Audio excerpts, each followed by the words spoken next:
Boa noite. Senti firmeza. Obrigada a todos vocês estarem aqui. O nosso CEALI Debate hoje, eu acho que vai ser um CEALI Debate muito especial, porque o nosso convidado também é um convidado muito especial. Primeiro, eu queria informar vocês a respeito do CEALI. O CEALI Debate é uma ação de formação voltada para professores alfabetizadores, educadores e estudantes de cursos de graduação envolvidos com o ensino e o aprendizado da leitura e da escrita. Nessa edição de novembro, o CEALI Debate aborda o tema A Criança, o Adulto e a Literatura Infantil, explorando diferentes cenários. Para falar sobre esse assunto, o nosso convidado dessa noite será o professor Peter Hunt.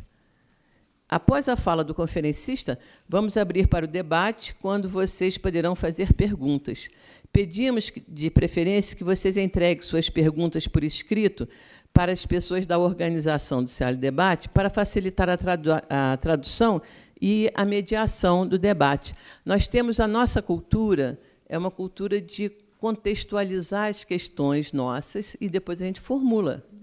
Eu vou pedir que vocês façam a formulação direta, primeiro para o tradutor ter facilidade de traduzir, e também para um contexto mais cultural, que a tradição europeia está mais habituada, não a europeia, mas a britânica, está mais habituada a formular a questão. E aí fica mais fácil para ele poder entender e poder discutir com a gente. Então, se vocês quiserem escrever as questões enquanto ele está fazendo a apresentação dele, e depois nós teremos ainda um tempo para debater. O evento tem previsão para terminar às 9h30. Para emitir certificado de participação, os interessados devem entrar em contato com o Centro de Extensão, que é o SENEX, aqui da Faculdade de Educação. O contato do SENEX e as instruções sobre a emissão do certificado estão no folheto que foi entregue a vocês na entrada, junto com o jornal Letra A, que é do nosso Centro de Pesquisa e de Estudos, que é o CEALI. Não se esqueçam que é imprescindível assinar a lista de presença para pedir seu certificado de participação. O evento também está sendo gravado para ser disponibilizado no site do CEALI nos próximos dias. O endereço do nosso site é www.ceali.fai.ufmg.br. A palestra de hoje, que é A Criança, o Adulto e a Literatura Infantil, explorando diferentes cenários, vai partir da reflexão sobre 3 diferentes cenários de leitura. A criança sozinha com o texto. A criança, o adulto e o texto, e todos juntos. E o adulto sozinho com o texto. A palestra preparada pelo professor Peter Hunt, especialmente para o CEALI Debate, trará exemplos de diferentes textos em diferentes situações, sugerindo que podemos resolver os problemas da literatura ao transformá-los em oportunidades. Convido, então, aqui, por favor, para a nossa mesa, o professor Peter Hunt. Please.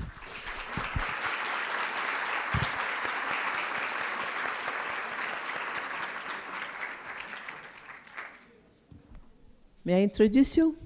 Yeah. Professor Peter Hunt é professor emérito da Universidade de Cardiff, no Reino Unido. É um dos mais importantes críticos de literatura infantil no mundo e foi pioneiro dos estudos nesse campo no Reino Unido. Tem uma vasta obra sobre o tema, que inclui os títulos An Introduction to Children's Literature, em 1994, Children's Literature and an Illustrated History, de 1995, Understanding Children's Literature, de 1999. Teve seu primeiro livro traduzido para o Brasil, em português, em 2010, Crítica, Teoria e Literatura Infantil, que vocês bem conhecem, que é aquele grande de capa amarela, forte, né? Peter Hunt está no Brasil para participar da abertura do Jogo do Livro e de outros eventos com educadores em Belo Horizonte. Antes do debate dessa noite, ele falou hoje pela manhã no 15º Encontro de Profissionais de Biblioteca da região metropolitana de Belo Horizonte, sobre o tema 50 perguntas mais frequentes sobre literatura infantil. Eu queria também lembrar a vocês que a presença do professor Peter Hunt aqui entre nós tem o objetivo de amanhã fazer a conferência de abertura do 11º Jogo do Livro e o primeiro seminário latino-americano, que é um evento internacional sobre mediação de leitura literária. Vocês todos estão convidados. Eu espero que vocês estejam entre nós, porque eu acho que esse ano nós temos várias coisas para apresentar para vocês, para discutir. Eu acho que nós teríamos 3 dias, que são 3 dias de intenso mergulho na literatura. Então, professor, com a palavra. Thank you. Good evening. I must begin by apologizing for not speaking Portuguese. I used to say my excuse was that I travel a lot and learn all the languages. But the truth is I'm just lazy and old. So again, my apologies. Also, I'd like to begin by looking at the picture there, because that's not just a picture, that is a statement of success. Because 30 years ago, when that picture was taken, it would have been impossible for me to stand up in front of an audience of university people and put that picture up. Because that picture has a child on it. Which is a terrible thing for academics. This is not just nostalgia, that actually is me on the left. And my daughter is now 31. But what we've done in the last 30 years is change the way people think about children's books and academics and how we think about children's books in the university. I've been campaigning for 40 years against discrimination. I like a fight. I like to be inferior. Now, I need some light here.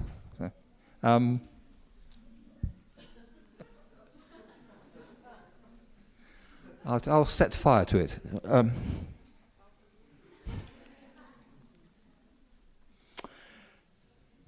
30 years ago, people would say to me, studying children's books is a very childish thing to do. And if you study literature, you never thought about the audience. And the thing that makes the study of children's books different is that we think about the audience. We also think about a child audience, so that makes it even more inferior. And there are people even today who worry about bringing the audience into literary studies. And so 30 years ago, I could never have dared to put up... Whoops. No, wrong one. Wrong one, try again. I would never have dared to put up that picture, but people would think... This is Ursula Le Guin, a great fantasy writer. And as you can see, she is being sarcastic here.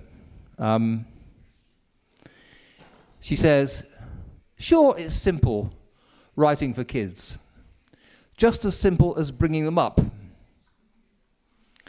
All you do is take the sex out and use the little short words and little dumb ideas, and don't be too scary, and be sure there's a happy ending. Right? Nothing to it. And so people would say to me, if it is that simple, why study it? But as you all know here now, this is a unique field, and studying children's books and children is essential in any culture. It's not something which is childish, it's something that's very important.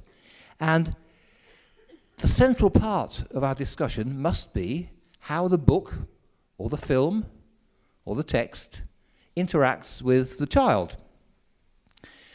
Basically, what we are talking about here is power. Power. The most essential thing about children's books is that they change the way in which power operates in literature, in reading texts. I'll give you an example. This is a Canadian critic, with luck. Oops. Oh no, that was the picture I was trying to find. I knew the picture was there somewhere. I could not have put that picture up on the screen 30 years ago. But as a child and a book, that actually is my granddaughter at the age of 2 weeks with her first book. So you can see that we are dedicated to it. Some people ask, when should you give a child a book? What is the age? There you are. Start at 2 weeks. Now, this is the Canadian critic Perry Nodelman. And if you are studying children's books, you will have read some of his work. He began as a critic of adult literature, a professor of English literature. And he changed to working with children's books. And he said he discovered an amazing thing which astonished him. All the critics, he said, of children's books, the people who worked with children's books, made judgments of excellence in terms of the effects of books on their audience. In terms of the effects of books on their audience. And that's astonished me, he said, because in the ivory tower of literary study I had inhabited before, one certainly did not judge books by how they affected audiences. In fact, one judged audiences by the extent to which they were affected by books. Isn't that true? So that if anyone who wasn't overwhelmed by Shakespeare, or whoever, was simply assumed to be stupid. So in the world of academic literary study, and you're studying a great book, you're studying Lobato, you're studying Shakespeare, if you don't like Shakespeare, there's something wrong with you. I often say to my students that if you are writing an examination paper on Shakespeare, and the question is, what is the most important thing, the most striking thing about Shakespeare, you know that the right answer is not, he's boring. You wouldn't say that. So you know that the book judges you. If you don't like Shakespeare, it's your fault. But if you have a children's book, it's the other way around. If you don't like the children's book, then it's the book's fault. Yeah? And it's interesting, isn't it, that we have this shift of power. The way we look at children's books is we are in charge. We are adults. We are in charge. We wouldn't say that with other books. So when you study children's books, you have to change your whole attitude of mind. I keep thinking I'm breaking. And I find my students used to be very frightened about this because I kept saying, there's no right answer, if you like. So let's begin. But by celebrating the fact that children's books are different. It's an exciting field, and tonight what I want to do is to look at the way in which children's books and children and adults interact. And it's a difficult area.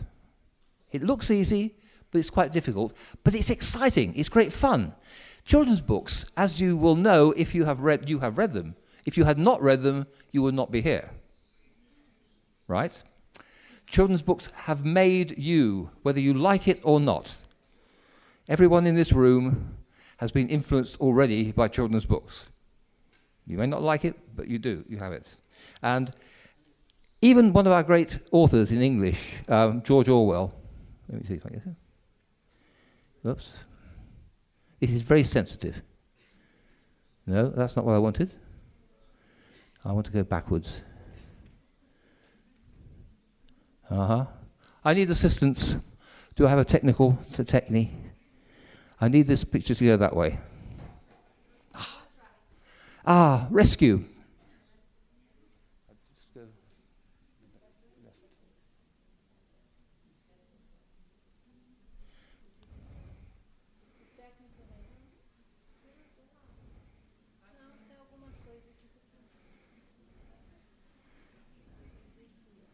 Somebody know? Do we have a technical genius in the audience?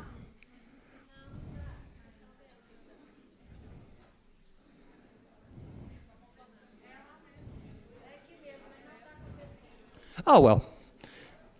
This is more entertaining than the lecture.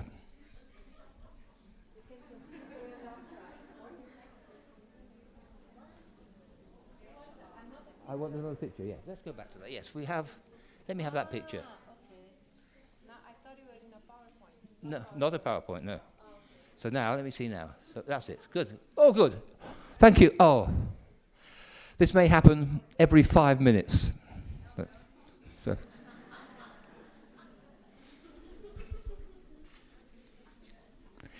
This is, you may have known George Orwell, who was a major novelist in England in the 20th century. And he said, it is probable that many people who would consider themselves extremely sophisticated and advanced are actually carrying through life an imaginative background which they acquired in childhood, an imaginative background that they acquired in childhood. And so, as you sit here, you are full of children's books, and we can celebrate how great they are. And I will go to the computer. Here we are. Yes. In Brazil, every time I come, 3 times, I am amazed at how many good children's books you have.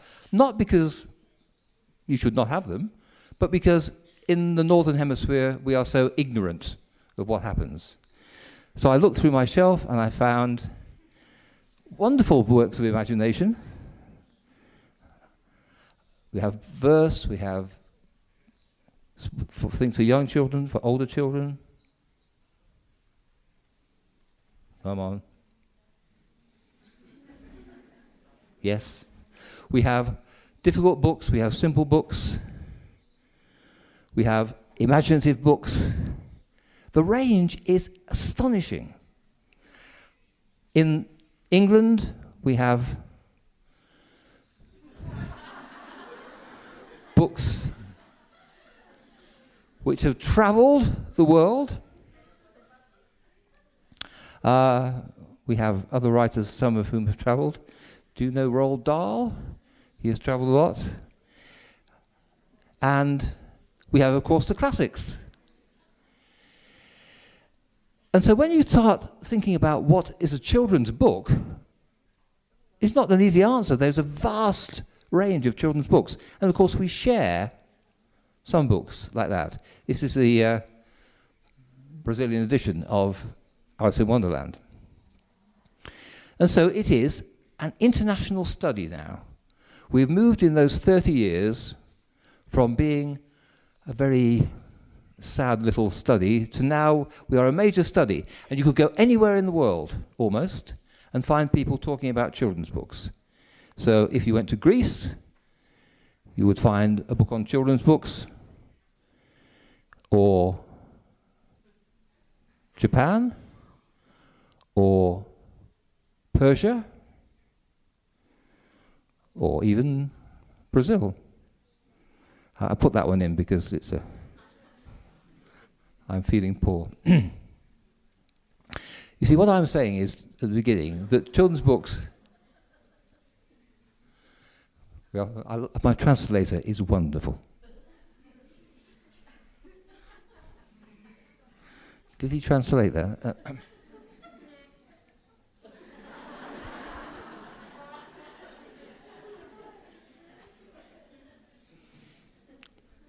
So,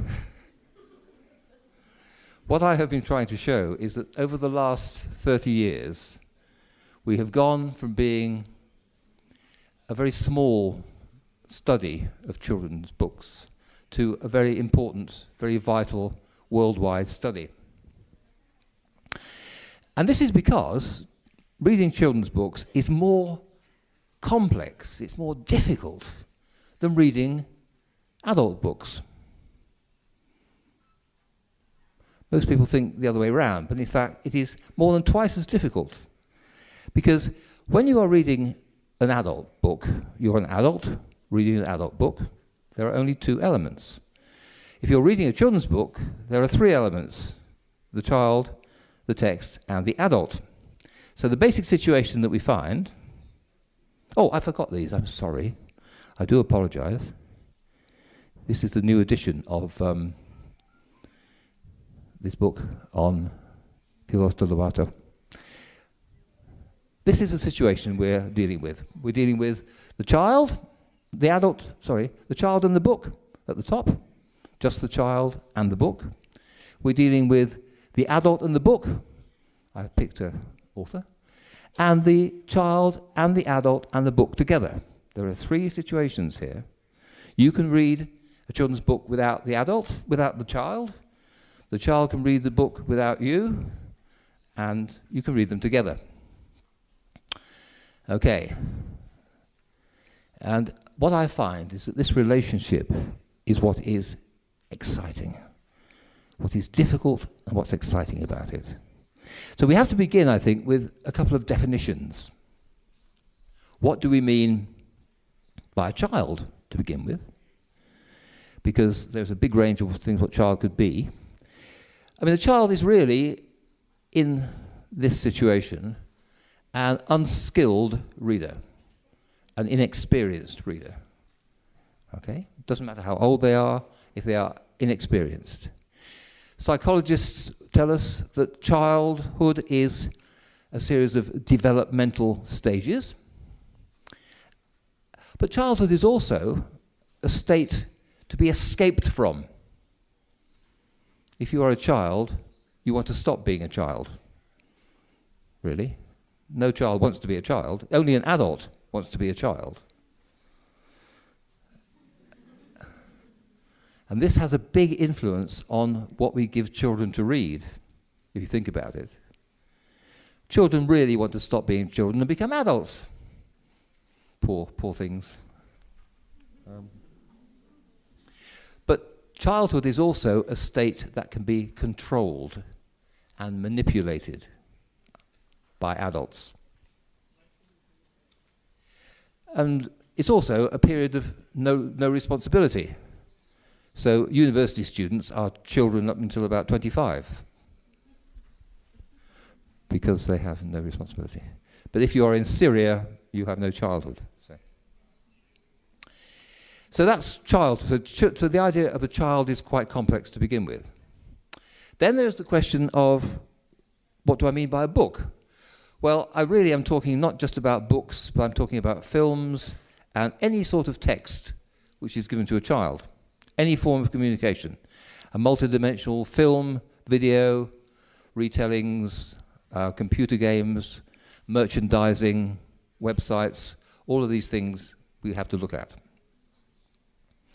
And actually interesting that children's texts have always been pioneering. If you look at video games, the video culture, children's texts are at the forefront. And the third part is the adult. How do we define an adult? My wife is worried about this. She says to me, when am I going to be as old as my children?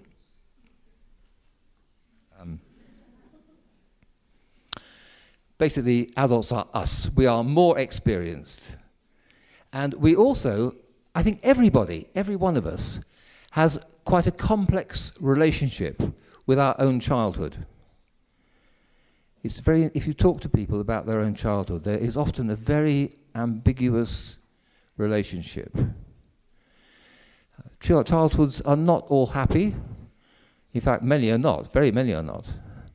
And so when adults start to write children's books, they are in a very complex state. What are they trying to do? Are they trying to make life happy for children? Are they trying to forget what their childhood was like? It's all quite difficult. But basically, adults are, in this equation, the people with the power. We are powerful. We can have an opinion. Of course, the difficulty with that is that children are also very clever. This is my favorite example of that.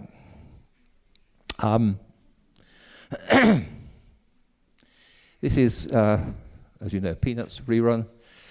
Little boy at school talking to his teacher, and he says, "Yes, ma'am, I'm writing a story. It's about this kid who's in kindergarten and how the stress is slowly destroying him."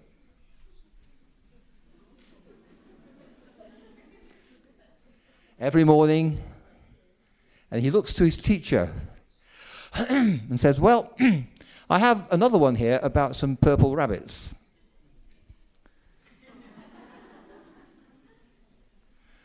I think everybody who teaches children should have that on their wall to remind them that what we are dealing with is power. Now, who has the power here? The adult thinks they have the power. The child actually has the power. And so it's not a simple relationship of us telling them to do things. Children, you can't generalize, of course, but there is an element of rebellion. Children do not like to be kicked around, as we'll see. As Roald Dahl said, children resent being told what to do. So what I'd like to do, we've got half an hour, is simply to look at the way these combinations work now. We've got child, book, adult. What goes on in each combination? And we could actually put them in any order, but I start with the child and the book. The child and the book.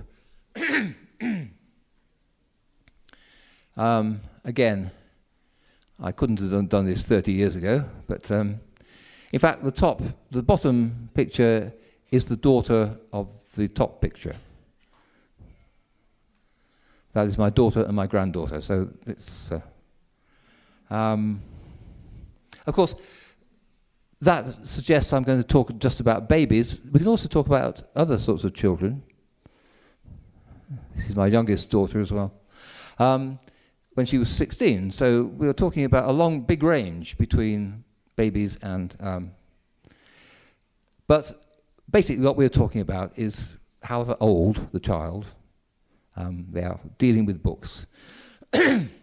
Of course, this never happens. You never get the child and the book alone, because there's always an adult hidden in this equation.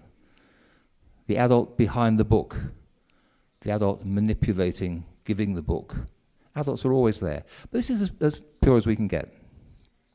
So anyway, here we have the child encountering the book. And when they are young, of course, it is very tactile. Children eat books. They should do, nutritious. It's a physical object where you begin with. And only then, when you're a child, you learn slowly that the book is a carrier of language, of narrative structure. It tells stories. And it's a very complex relationship to go from a bit of paper to imagination. So if we have small children, in England, we give them simple books. For example, whoops. Oh, sorry. There's something odd here. This is my daughter alone with the book, anyway. That's just on her own with the book. In England, we give children simple books. Obviously. So here we have a simple book which is a wordless picture book, no words.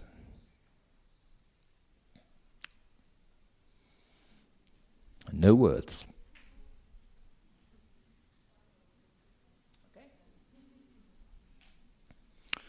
Okay. Or we give them bright, simple books. This series has sold 50 million copies around the world. And again, this is a bit more advanced because the book has some words, not very many. Nothing was too good for Little Miss Splendid. She lived in a huge house surrounded by large gardens, and so on. So it's very simple. It's so simple. So simple. But I'd like you just to stop and think, what is simple about what I've just shown you? Let's go back. What is simple about this? This is another page from it. Now, this book consists of 132 pictures. Okay? And you have all sat there and looked at 2 pages of the book. And have you had any problem with understanding what's going on?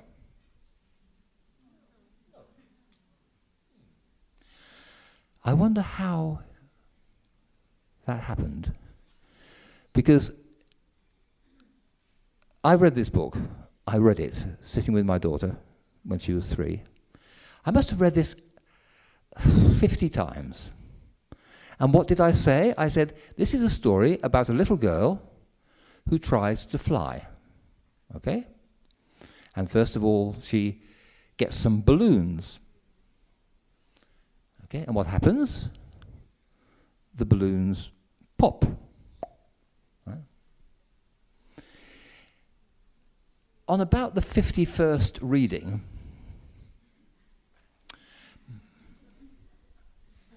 my daughter suddenly stopped and pointed to the 3rd picture here. No, pointed to the 2nd picture. And she said, those balloons haven't popped.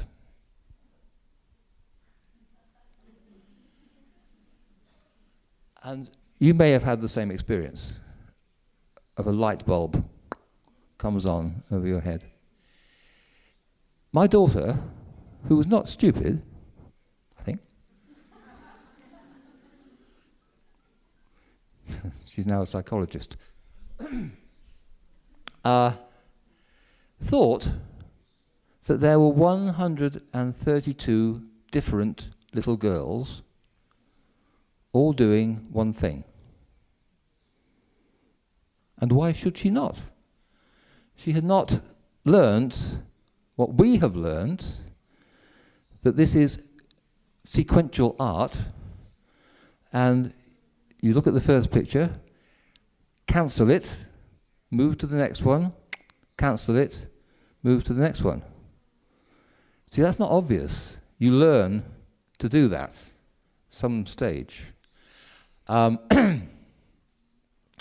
so that is the sort of thing we think, oh, wait a minute. We are dealing with things more difficult than we think we are.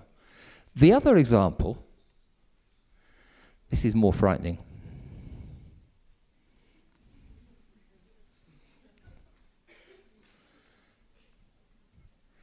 A simple picture. Is it? What is simple about that?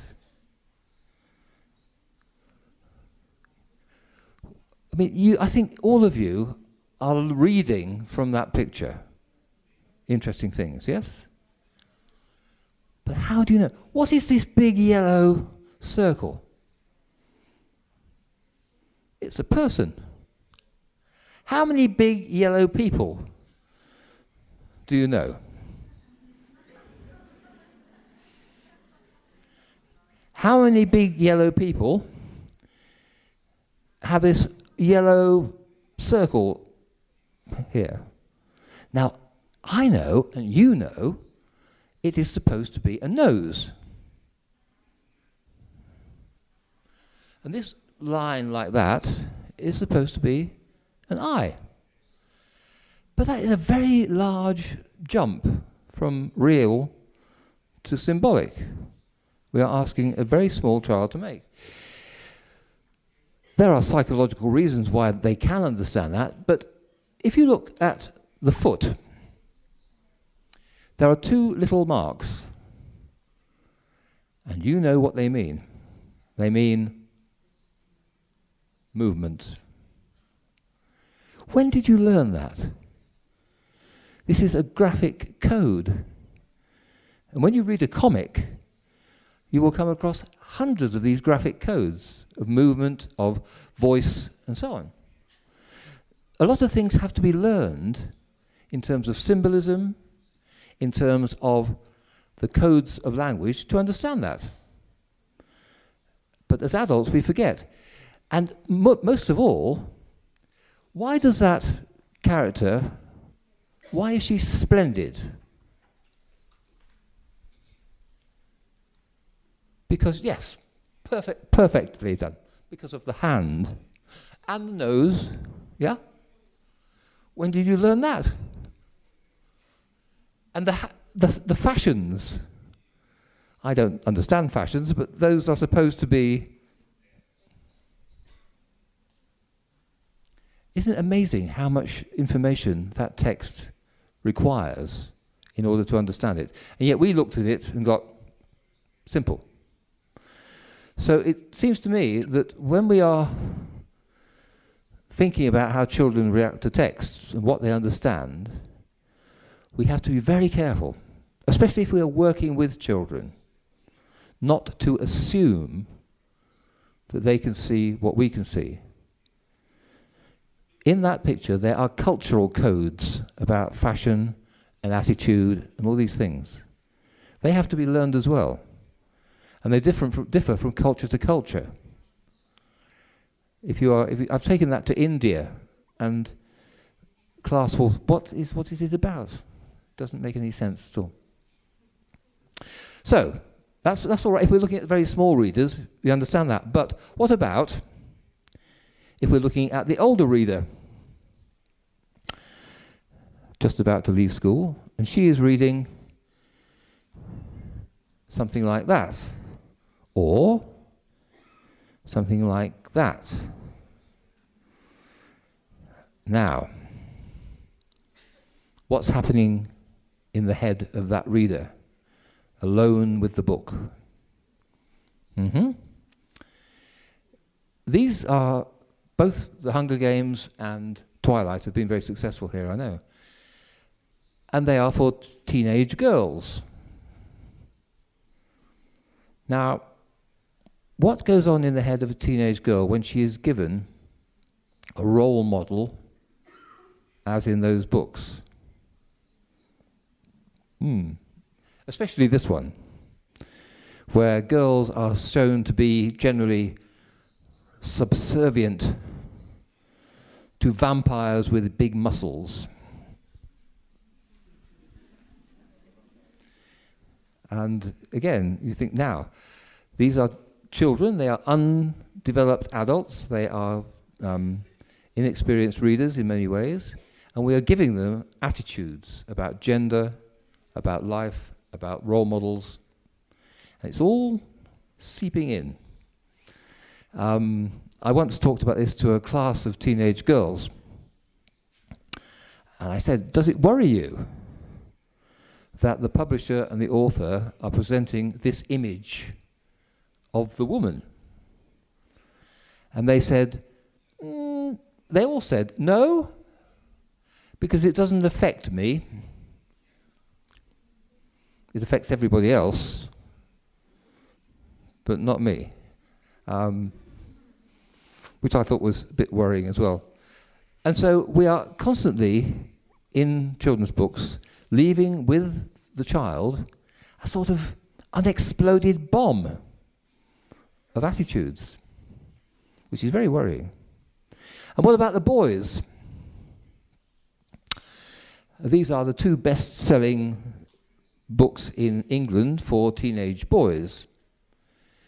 They are both about teenage secret agents. So while the girls are being eaten by vampires, the boys are out killing other boys. The one on the left has the tagline, "You are never too young to die." A happy thought.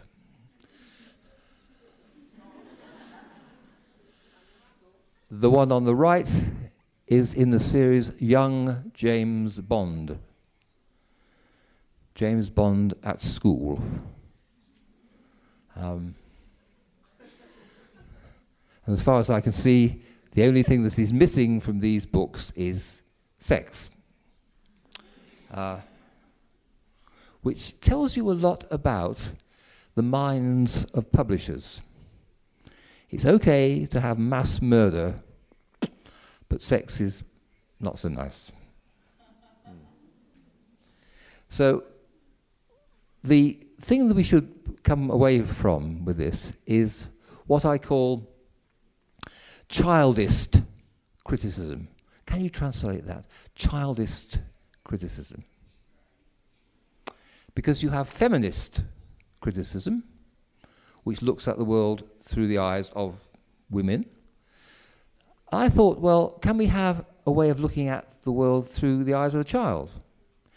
And it means that we do not know, we have to admit that we don't know how any book at any age is really going to affect a child. We can guess, but we're not going to know. And so this should make us a bit more humble about the way we look at books. Right. It's a difficult, complex area. Okay, now we move on to the adult and the book. Here we are, the adult and the book, adult and the children's book.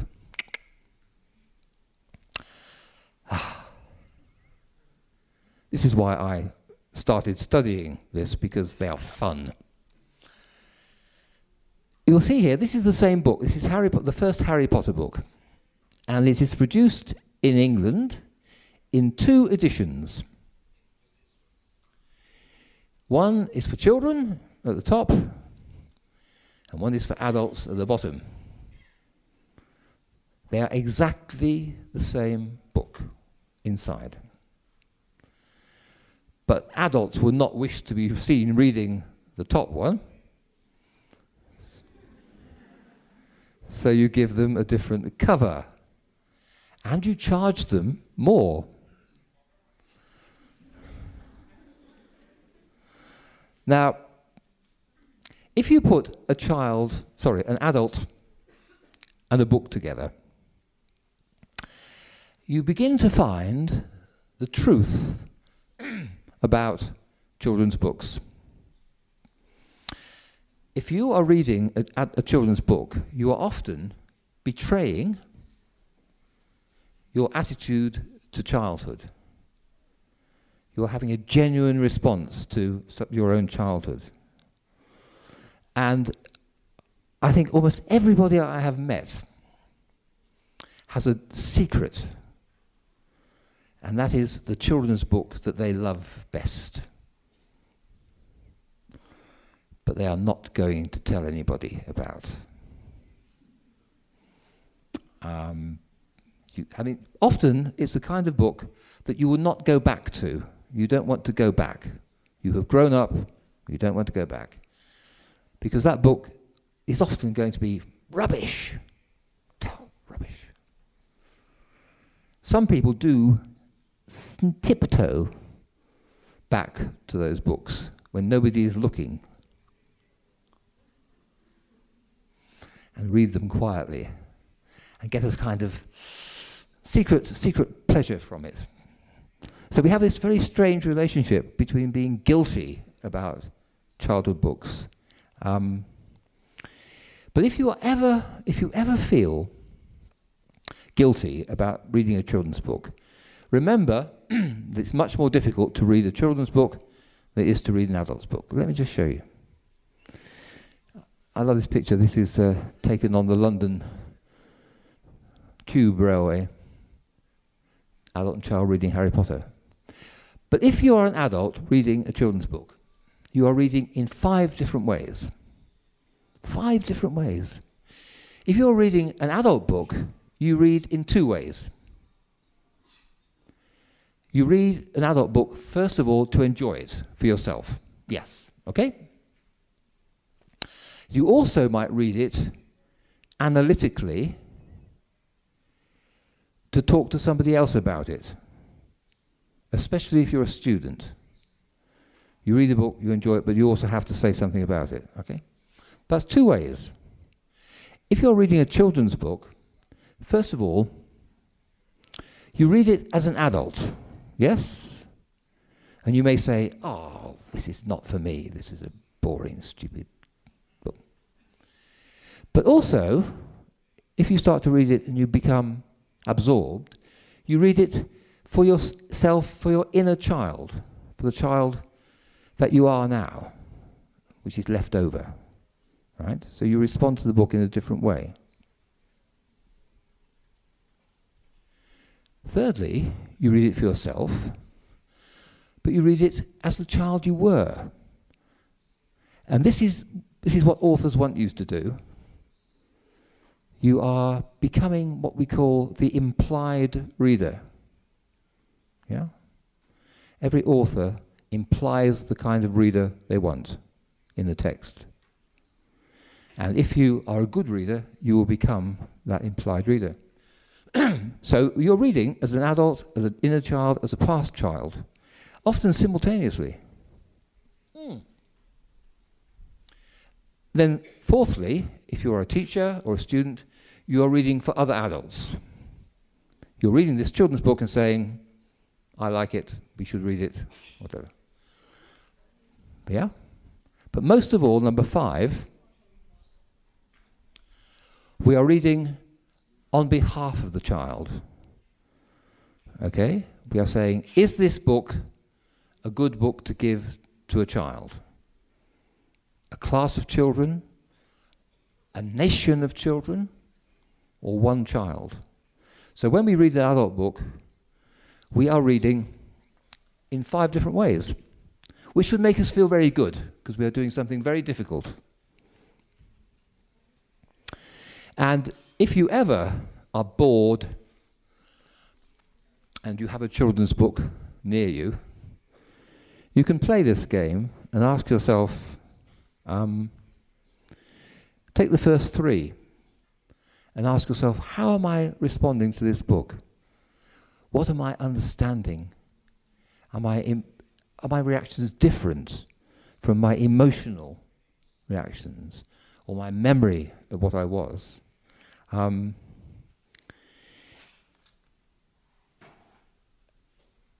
Now, that leads us on to an interesting thing, is that a lot of people say, if number 5, how do you judge whether a book is good for children? This is the big question.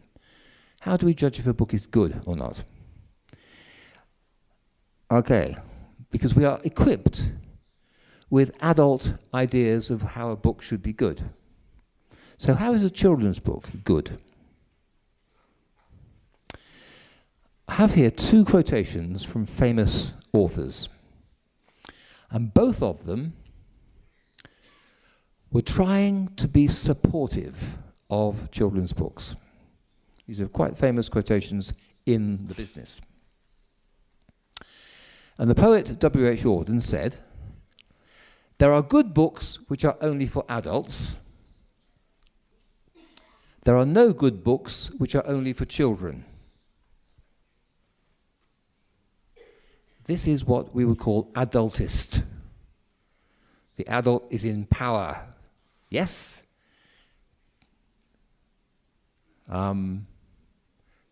Children may not understand good books, but certainly there are no good books only for children.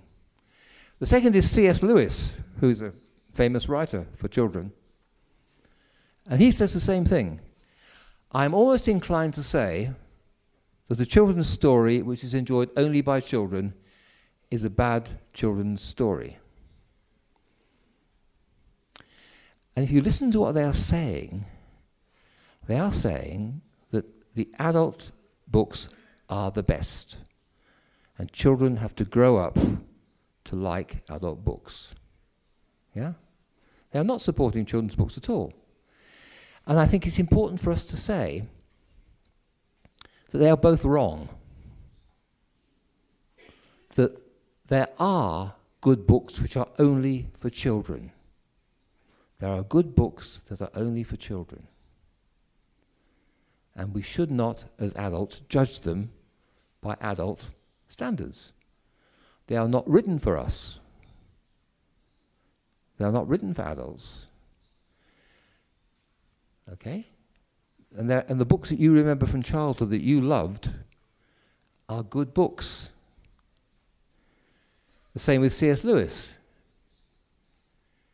A story enjoyed only by children is a bad children's story. No! You can have children's books which are good themselves. They do not have to relate to adult goodness. It's a big thought, a big jump. But you think of all those books in bookshops all over Brazil, which adults think, oh, these are not very good books. They are the series, they are the junk, the rubbish. And they are bought by millions of children. Does that mean they are all bad and wrong? Does it mean that the books that you enjoyed as a child were inferior or bad or wrong? No, they were just different. So to compare a children's book with an adult book and to say Shakespeare is better than whoever is wrong. It is comparing, as we say in England, an apple with an orange. There's no comparison. And it's a big mistake people make. And so what we should say is that adults should look at children's books and value the books they don't like. And say those are actually very good books in their own way. So in England, our biggest writer is a woman called Enid Blyton, who sells 10 million copies every year, and she has been dead for 40 years. And literary critics say she has no virtues, except that she is liked by children. So that's an important thing to think as well, that there are good books which are only for children. Now, the next thing an adult does with a children's book is to read on behalf of the child, to decide what the child can or cannot see. So I'd like to imagine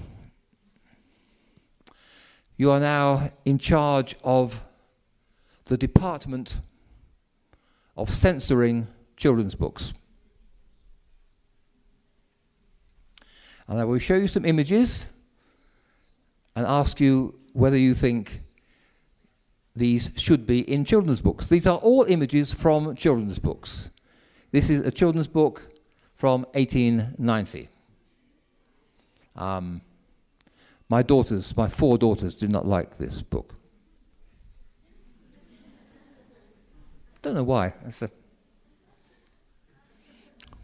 But let's see what else we have. A picture book about Hiroshima, which begins with a picture of children at school in the morning and goes on to what happens when the bomb is dropped. This is a book for children.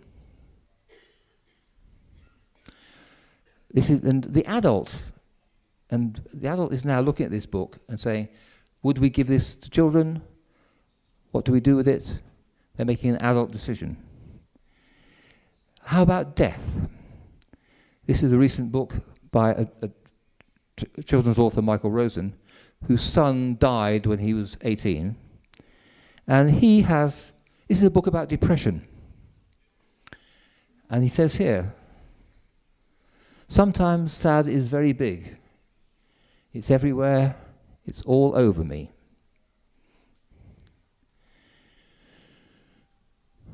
What makes me most sad is when I think about my son Eddie.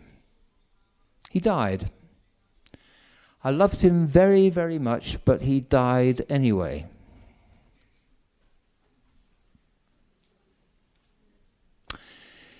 Sometimes this makes me really angry. I say to myself, how dare he go and die like that? How dare he make me sad?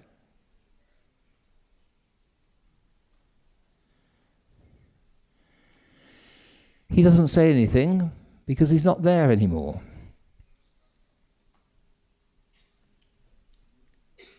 So here we have an adult writing a book about depression for children, and the publisher who judges that that book will be a good book for children. Okay? Now, we all have to make a judgment about that. What are we doing? Are we changing childhood? Are we helping children? What are we doing? And there are lots of examples of this. This is a a book which I have found makes adults uncomfortable.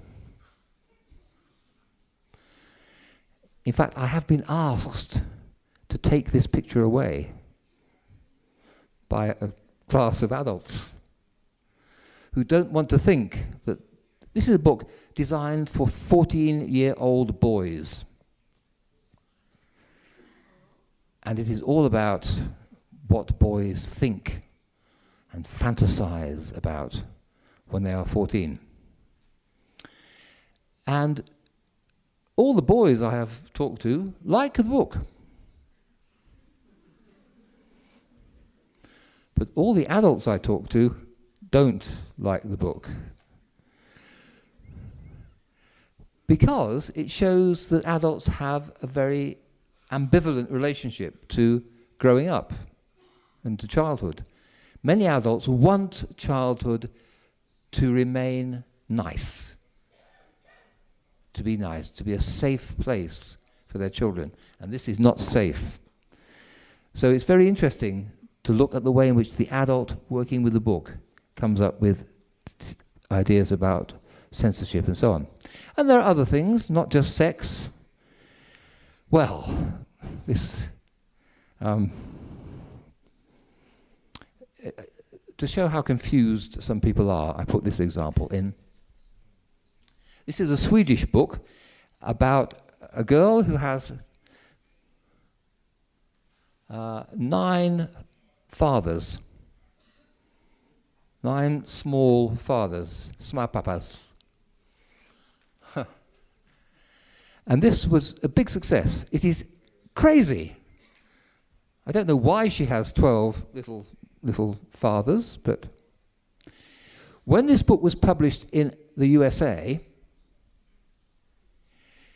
the publisher was asked to take one picture out of the book. Okay? So I'm going to show you that picture. Are you ready? Are you old enough?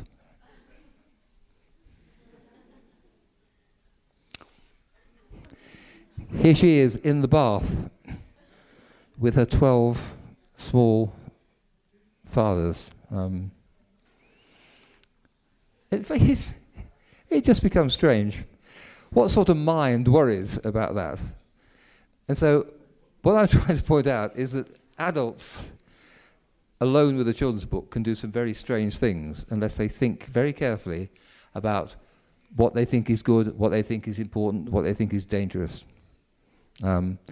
Here's another example, banned in the USA.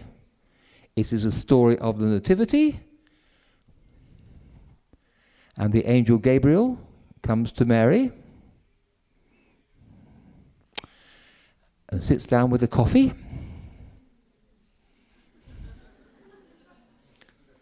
And he has big boots on, and he has rather scruffy wings. And this book was banned in Florida and California and Texas. Why? Well, angels don't look like that. Maybe. Or maybe it was seen as being irreverent and blasphemous. So that was religion, but then also bodily functions have a problem. You are not really anywhere allowed to show birth. This is an Australian book about a family birth, and it shows the baby being born. But I have not brought that picture, because here's a picture of just after the birth. And that includes the placenta and the family around. And there are some cultures where birth occurs in hospital, and it's a medical procedure. There are some cultures, like Australia, where it is a natural procedure away from hospital. And the response to a book like that depends on that cultural reference. But we have to think, if we are adults, why are we saying no? That book also was banned in some states in America. We're talking here again about power, aren't we? About the power that adults have. And what adults are doing in the publishing world are what we call commodification in English. Commodification. The publisher decides what a child should be like, and then produces a product to sell to that child. Okay? And the book itself becomes less and less important. It is the product that becomes important. This is an article from 2 years ago, the Publishers Weekly in England, and it says, books as brands, books as a product. And the book is just the central product. There is a film. They are selling here the rights for TV, for film, for video, for computer games. And we are now in the hands of adults who are deciding what children should read. Which sounds a bit depressing, really, that we adults are making some very strange decisions about what children should read. And we do this because children's books are important to us. Let me finish this section by showing you what I mean. I'm going to show you a nightmare. Oh, I didn't mean this nightmare, sorry. But I'm talking about the product, the commodification. These books are the best-selling books in the Northern Hemisphere. A series of 100 books in each series. And what are they doing? They are designed for girls. They are manipulating girls of that age. And you may or may not agree that girls should have a gender idea which makes them pink, just as you may not think that boys should have violence. Here is a thing from the English government a few years ago saying, a list of must-read books for boys, full of blood, guts, and class heroes. So in England, we are selling pink fairies to girls, and blood and guts to boys. These are decisions made with the adult and the book. And it frightens me a good deal. As we've seen, these are the books. Now, all of that could be depressing. But I bring it up because we need, as adults, to think very carefully about why we are making these decisions. Are we really trying to turn girls into one kind of thing and boys into another kind of thing? Is that what we're doing? And if we are, why? Is it for profit? What is it for? But the one thing we must remember is that children's books do not leave us. They don't go away. What you read when you were 3 is still in your head, even if you don't always know it. Which is an interesting thought. And just this is my nightmare. Last year I was walking in Italy, in the Dolomites, and I came to this wood, this bit of forest. And I felt really not happy.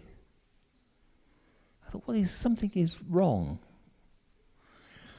And it took me a long time, a day or so, to work out it was because when I was about 3, my mother read me a book, completely forgotten book.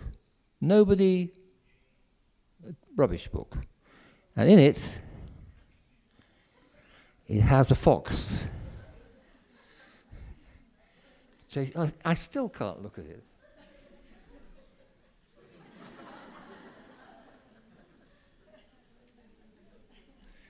And that wood is still in my head. My wife said, "Grow up."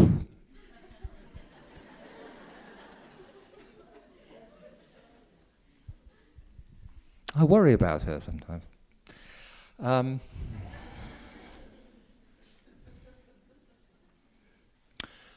It's a simple point, but if you think about that, in all sorts of levels, what we read as children stays with us, and subconsciously is going to influence the decisions we make about the books we give to children. So it means that all we can do is take it seriously. Think very carefully. We are not dealing with a simple reaction. Here is a book, let me decide about it for children. We are in a very complex area, which makes it such fun, so interesting. Anyway, get rid of that picture. Which brings us to the last thing. The child, the adult, and the book. The adult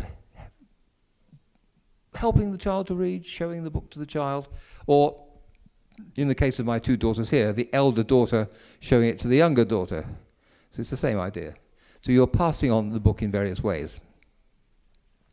And this, again, seems a very happy thing to be doing. If you are with a child and a book, you are passing on your culture, you are passing on the books you love, you are passing on your values, you are comforting children, you are helping them. If you showed them a book on Hiroshima, then you are there to help them understand what's going on. And so you are actively helping the process of the book and the child. And it is quite true that psychologists tell us that this is vital. Again, it varies a bit from culture to culture. But generally speaking, psychologists across the world agree, keep reading with your children. This is a headline from an English newspaper from the BBC. But it also leads us to the whole point I want to make, is that children and books is a negotiation. It's an interaction and it's a negotiation between the child and the adult. And we have to respect what children think. In some cultures, people say, well, the child's view is important. Yes, let's listen to what the child says. But most of us really think that the adult is right. And here we have a teacher who has been told that you must listen to children, right? But doesn't really believe it. And she is saying, there is no such thing as a wrong answer. However, if there were such a thing, Malcolm, that certainly would have been it. So we are at a point as adults where we are saying, we have to listen to children, but really, do we really believe what they're saying? I'll come back to this book in a moment, but what we are talking about is literacy, And we are talking about literary literacy. Literary literacy.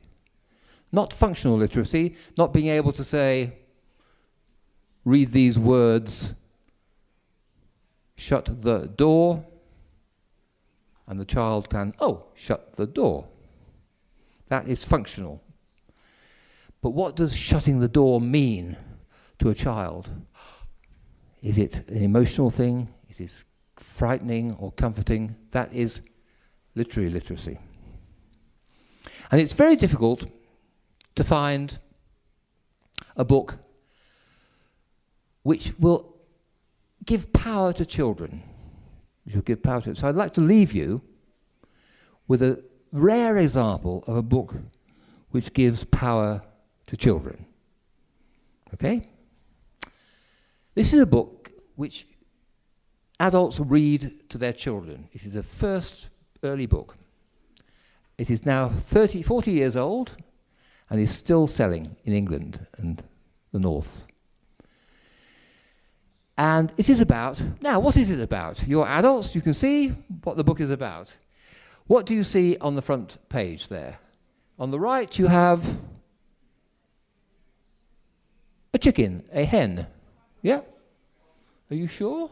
A purple hen? We're back to decoding, aren't we? On the left you have a fox. A golden fox. Yeah. This is the story. Are you sitting comfortably?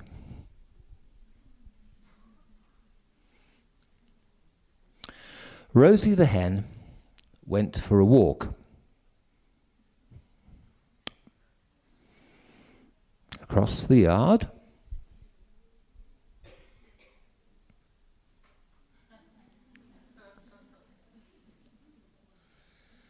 Around the pond.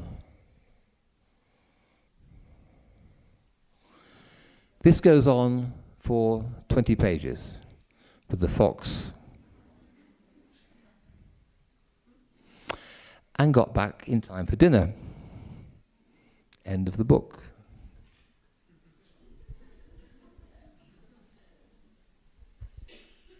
Now, this for me sums up what is going on when the child and the adult and the book come together. Because for a young child, the words are the adult thing. Yeah? The pictures are the child thing. And the words are stupid. What? The words never mention the fox. And so when you are reading that to a child, a young child, the child knows more than you do. It's a very good trick. And if you think that sums up this whole dilemma that we have of what happens when you give a book to a child, when you give a book to an adult, when you put them all together, what is going on? And this is a lovely example of it. And just last week, I have been reading this book for 40 years to classes. And it's always... I read it to a child last week. Well, an older child, we were looking through books that we used to read. And 8-year-old child said to me, that book should be called A Bad Day for the Fox.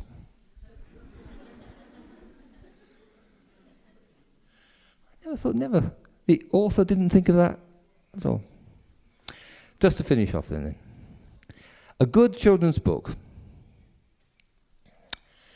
I think, is the successful and respectful negotiation of the space between the adult writer and the child reader. Doesn't matter about what we judge as adults or anything like that. It's a negotiation between them and us, between the book. So we have to listen to the children, and we have to listen to ourselves when we come to children's books. And I'd like to finish then with the traditional picture. Here is the innocent child with the innocent book in the book room, lost in a book. And it's very romantic, but it's not true. Thank you very much.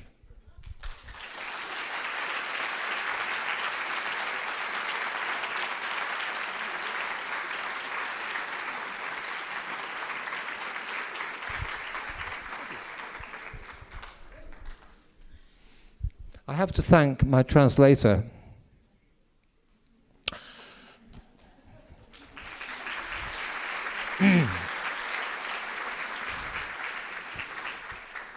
Because most of the clever bits are his.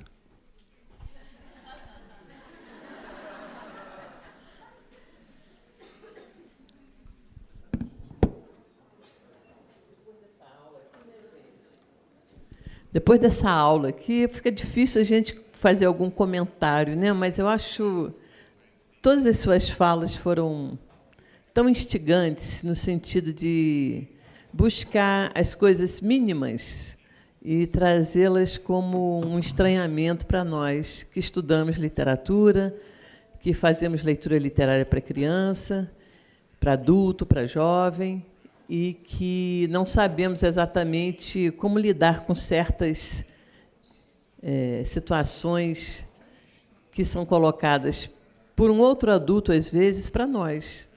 Porque, se um livro é um livro difícil, para nós, adultos, é um outro adulto que está nos colocando nessa situação também. Então, existe diferentes triangulações na leitura, né? Só para um exemplo, eu me lembro que nós estávamos trabalhando aqui com umas oficinas de literatura para educação infantil e uma professora de uma escola para crianças de 3, 4 anos, ela disse, é um livro que se chama Bruxa, Bruxa, Vem à Minha Festa. Não sei como é que está escrito em inglês. Mas é interessante porque a professora disse, eu não vou dar esse livro, não. Esse livro é muito difícil, eles não vão gostar, porque a bruxa é muito feia, o pirata é muito grande, tudo em close, então aparecem as verrugas da bruxa, é uma coisa terrível. Eu disse, eu não vou dar esse livro. Não, vamos lá, vamos tentar e tudo mais. E aí, no dia seguinte, ela chega perto de mim e fala assim, você sabe que a minha aluna, na hora que eu abri assim, eu fiquei preocupada, ela ficou olhando, e aí, de repente, falou para mim assim, mas essa bruxa é linda. Completamente diferente do que a gente imaginava, né? Então, são leituras muito diferentes mesmo.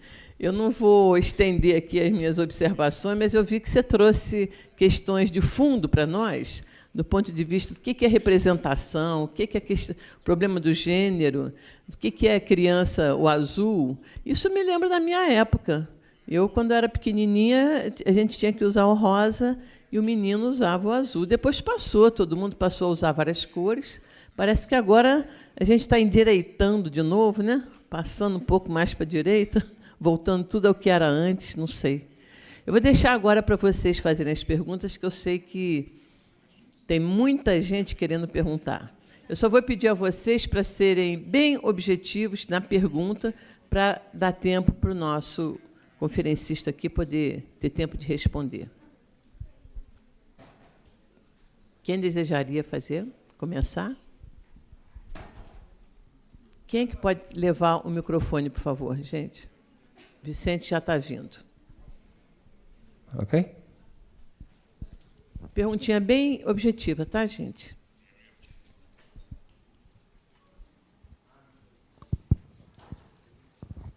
Boa noite. Meu nome é Kelly e eu sou aluna da Célia. E queria fazer duas perguntas.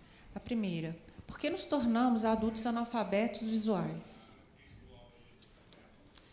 E a segunda, os estudantes de letras e pedagogia deveriam ter aulas sobre códigos visuais, visando capacitá-los a explorar mais amplamente os livros de literatura para crianças. Se eles deveriam ter aula. That is a very simple question. Yes.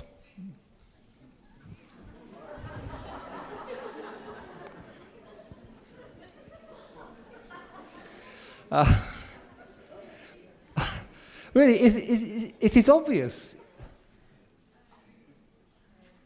And the reason that they do not have, the reason they do,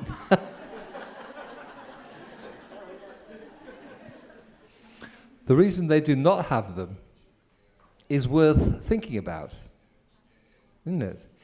Because it seems obvious that visual codes are now as important as verbal codes. Children live in a world of visual stimulation, much more than my generation did, and therefore it is a language which students should learn about. Seems quite clear to me. The world is changing. It's part of the change between the written word culture and the visual culture of the internet and the electronic game and the video and all these things. It's part of what's going on.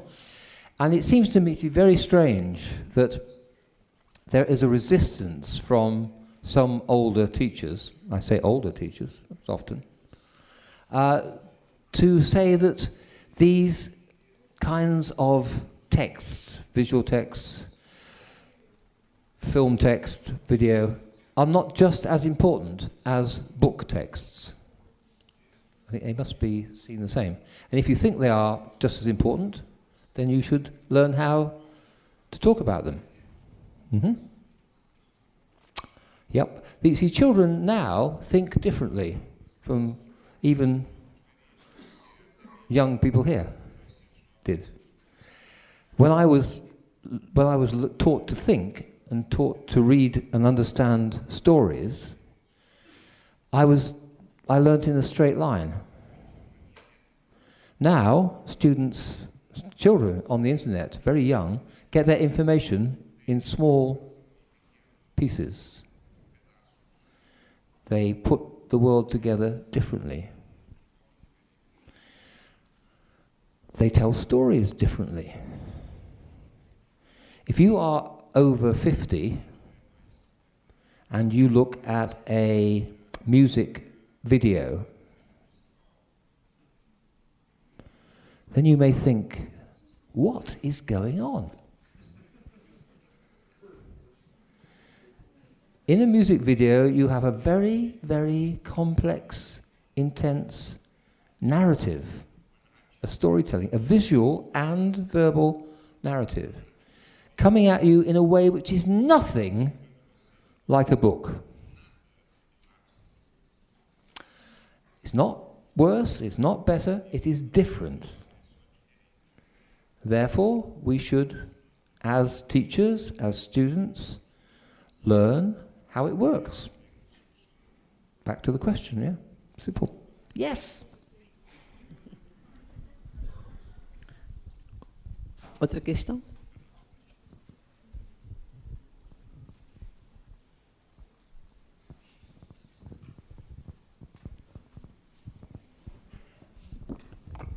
Good evening. Do you believe that sometimes children are not prepared to receive some kind of information or maybe some kind of text or pictures? Maybe you can wake her up for something she's not ready. Could you say that again, please? Sure. Do you believe that sometimes children are not prepared to receive some kind of information or some kind of picture of text, and maybe you can wake her up, and she's not ready for that. Oh yes, oh yes. This is the number one question that people like me are asked.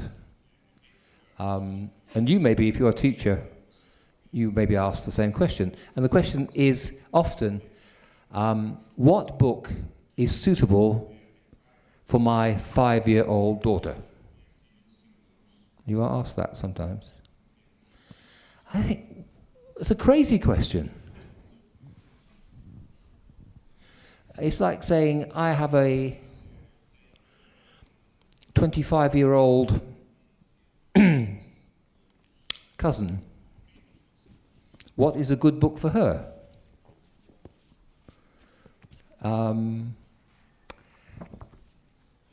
The answer is that the only way of telling what a book is good for a child is to know the child very well.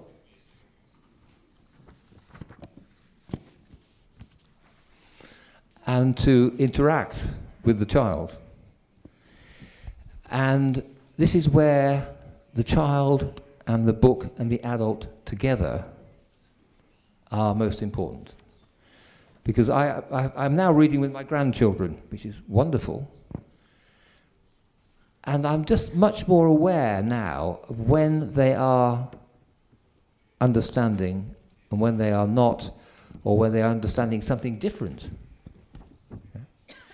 And I have to keep telling myself, well, yes, perhaps they're not ready. They're not ready because that subject is not relevant to them. It's like giving a book on sex to a 5-year-old. It's not relevant. And so the answer is you have to know the person very well, and then... and it's very difficult if you're a teacher and you have a class of 30, 40, whatever. How do you make a judgment about 40 people? You can't very well. You have to be very safe. But ideally, you can get as close as possible to the child and find out what they are understanding. You have to watch. There was a great educationalist in England who got very tired of people saying, children have nothing to say about children's books. They are too immature, they cannot make a judgment. And I remember him shouting at an audience and saying, anybody who thinks that a child has nothing to say about a book has not been listening. Because children can, in a way, express their needs. Yeah? So yes, work with the child, be close to the child.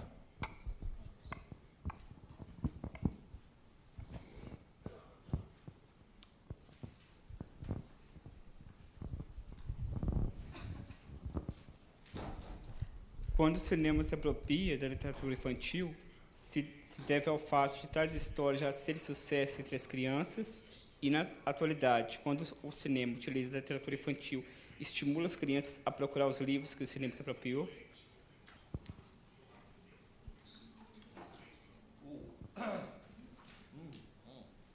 Very big question.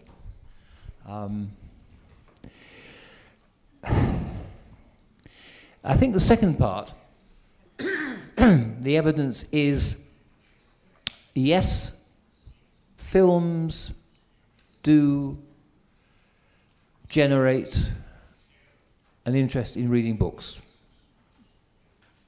Yes. So the Harry Potter films were followed by bigger sales of the books. The difficulty when films are made out of books is that you have something quite different.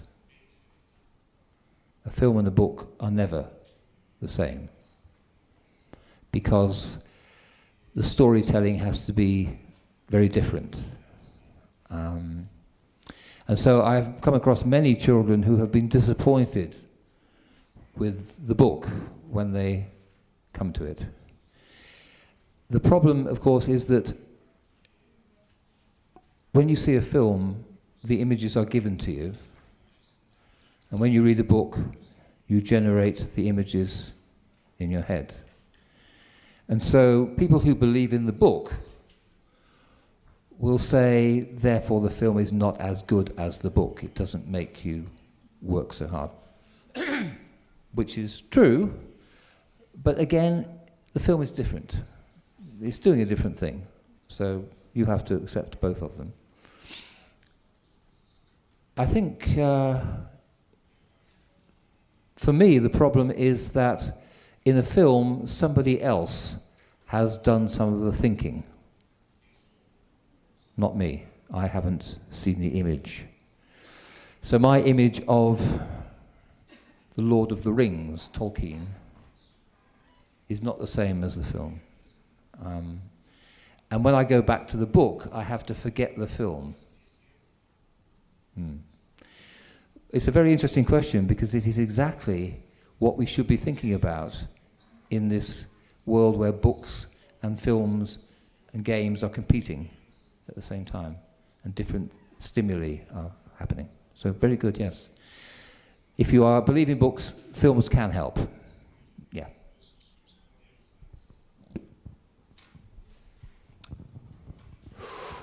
You are very quiet.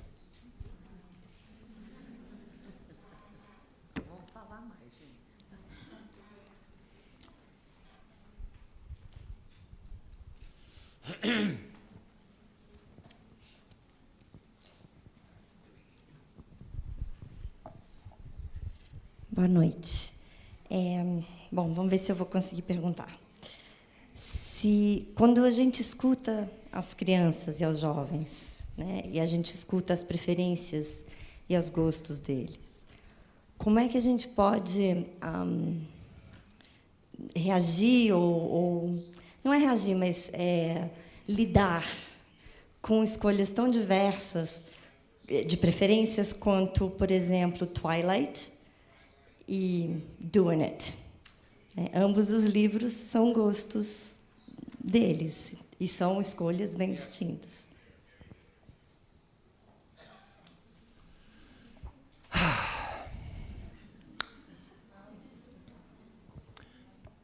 Did he translate the sigh?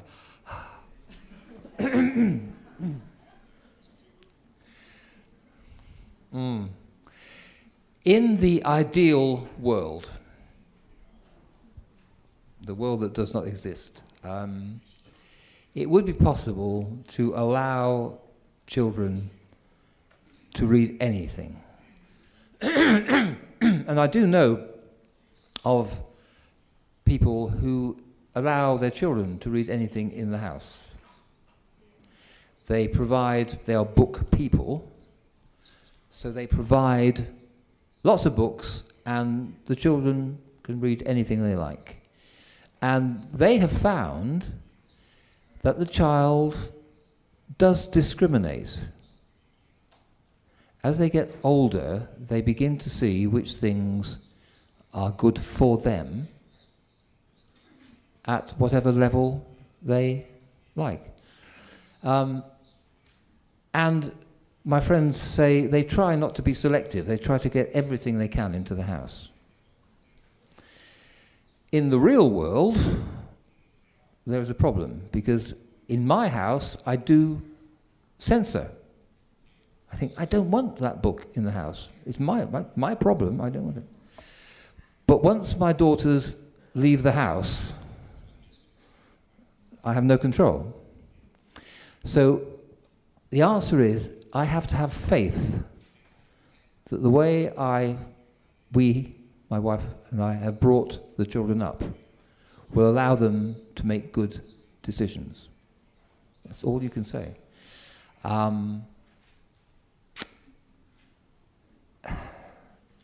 Yes, generally speaking, children, if you can generalize, are very good at seeing when they are being manipulated.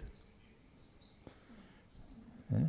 I think we are all manipulated by advertising, whatever, and it's surprising that children are quite resistant to brainwashing, perhaps more than adults are. So if you are optimistic, we should give children anything, everything, and then they will find their own way. Dangerous sometimes, but we can try.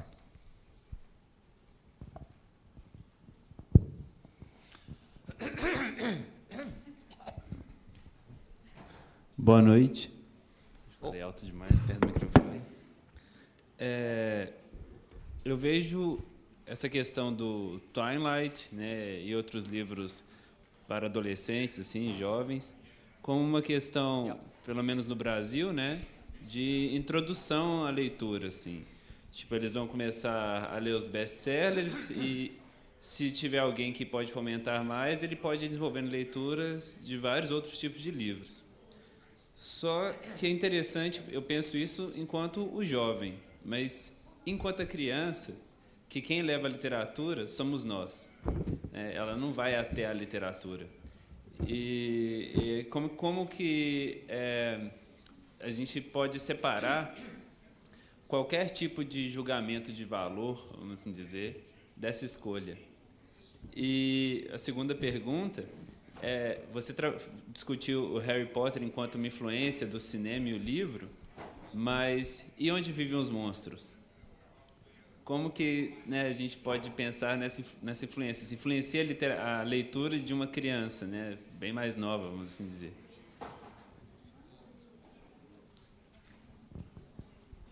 Big question.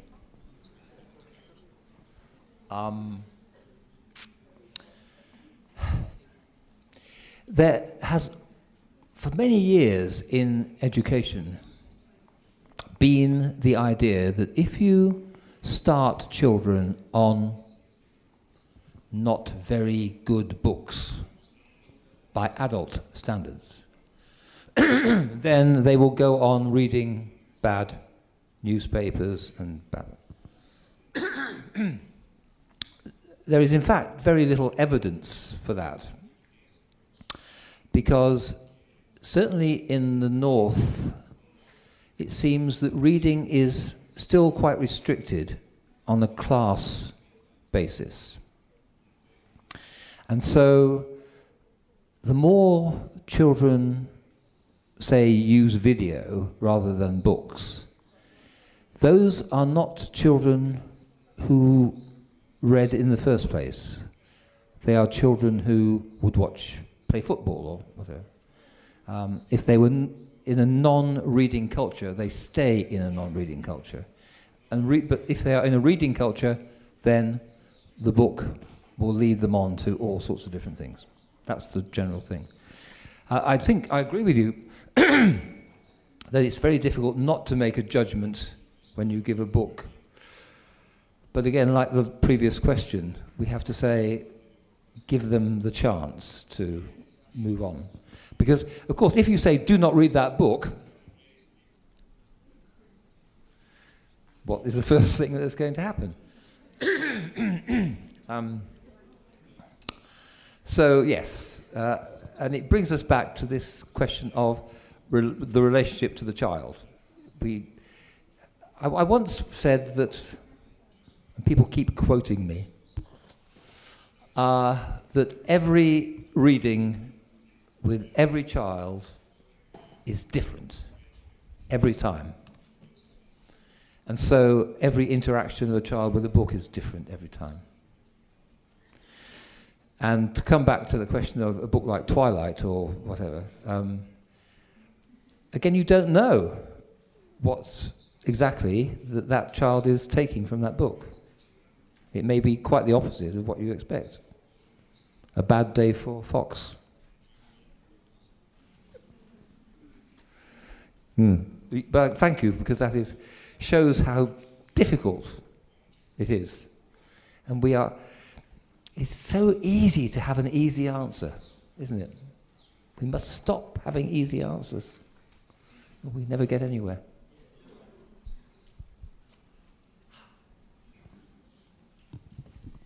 Eu vou pedir a vocês para fazer uma última pergunta, porque tem tempo limitado para gravação, para transmissão, e aí a gente faria... Tem alguém mais? Oh, por favor. And I have nearly finished my vodka.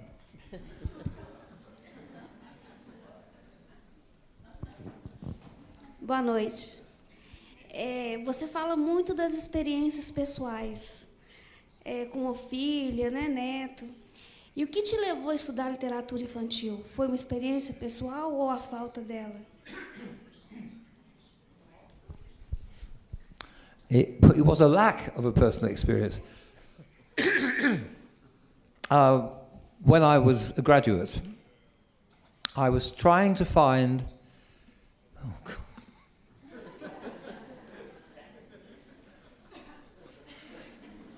I was trying to find something new that had not been written about.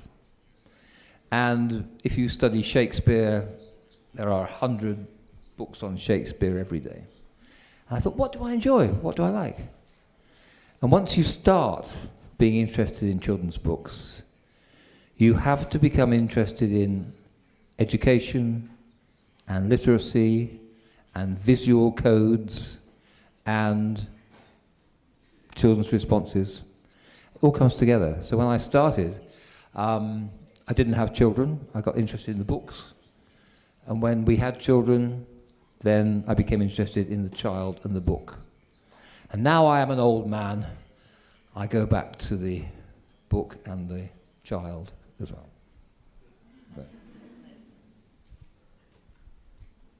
But it's fun. And it's difficult. And it's dangerous.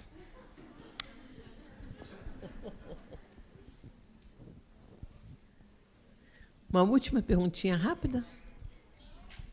Ah lá. Rapidinha, tá?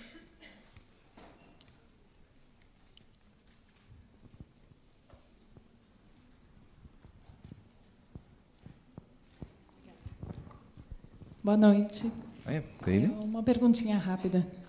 Qual é ou qual deveria ser o papel de um pedagogo na produção e na edição de um livro?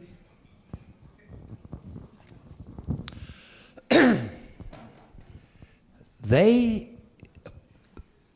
should be an advisor, a listener, because as a pedagogue you should have a wide experience of children and books, whereas the publisher or the producer often has a very narrow commercial view. So I think it would be very useful to have a pedagogue, an academic, in the process of producing the book. Not to change what is in the book, but to make the publisher aware of what they are doing. Okay? Sounds like a good job.